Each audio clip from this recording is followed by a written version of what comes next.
Nii, BEM-i mootori mahavõtmine algab.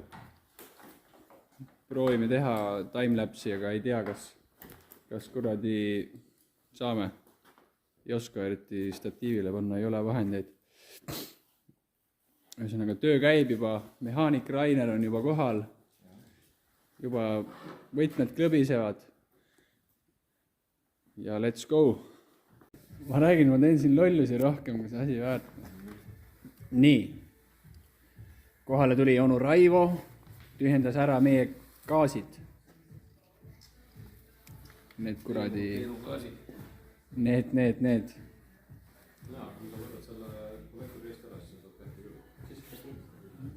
Asi edeneb, juppe igal pool. Onu Raivo, kuidas kommenteerida olukorda?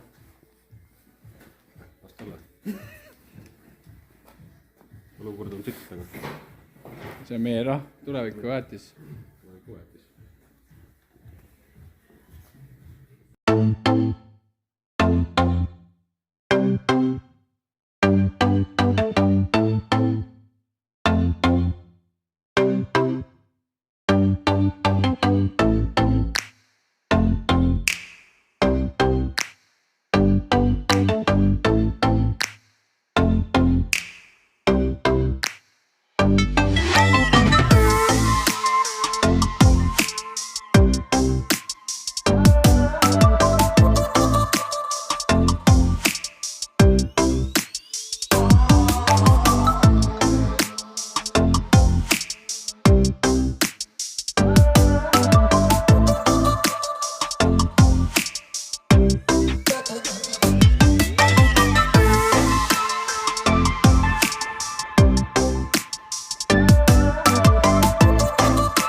mootor on maas.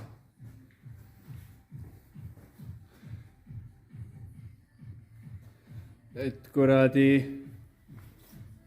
päris karm. Ma ei ole elu sees ühtegi mootorit maha võtnud. Pätruli oma tegelikult võtsin. Jube napilt tuli ka. Rohkem tõsta ei oleks saanud. Et siis mootor on maas, jah. Aga see video tuleb suht sitt sellepärast, et ei olnud eriti hea siin midagi filmida ja me panime selle timelapsi ja ma ei tea, juba kahetsen seda projekti. Juba tegelikult lõunaaeg kahetsesin. Kell on praegu 8 täpselt ja me alustasime 8:30, nii et 11,5 tundi läks sellega aega. No järgmine kord läheks kindlasti kiiremini, sest et ei osanud palju asju teha. Stay tuned.